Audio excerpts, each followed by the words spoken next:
Mga brother, nung nakaraang buwan nga ay binisita natin itong ginagawang ini-improve na karsada dito sa may Balagtas Rotonda, no?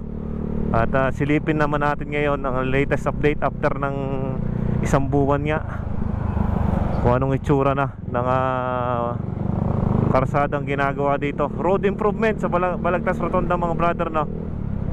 Yan, sa gilid pa rin may ginagawang mga kanal.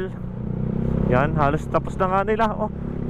Tinabunan na nila ng asfalto. Yan, dito pa lang mayroon pang may mga nagagawa pa, may mga nagtatambak pa.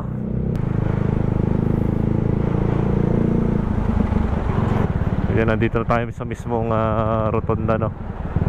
Kasi may ginagawa din ng 4-wheel drive na sasakyan, mukhang nasira na. Ayan, nabuhusan na ng semento. Paring daanan din, no? Yan, ang kapal ng pagkakabuhos ngayon, no? Quality talaga. Masusubukan ang kanyang mismong kalidad pagka dumaan ang mga malalaking sasakyan. Yan, no?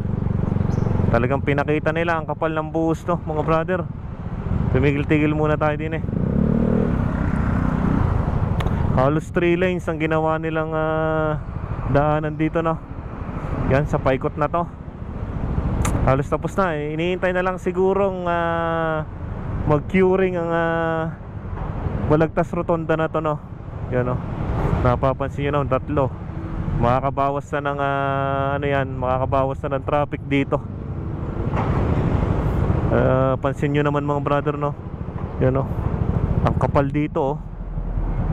Lapitan natin, oh. Pansin nyo naman, mga brother, ang kapal na ng slab dito, oh. Yan, oh. Nilapitan pa natin yan para mahawak-hawakan natin, oh. At tayo iikot doon.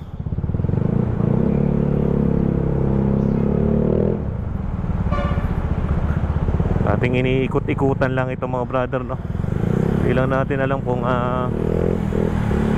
yan, oh. Halos buo na.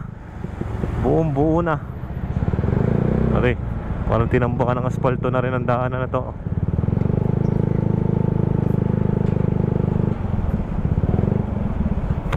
Halos putol nga lang din, oh. Naputol na sa daanan na to, oh. 2 hours later. Halos na naputol na nga dito sa daanan ito.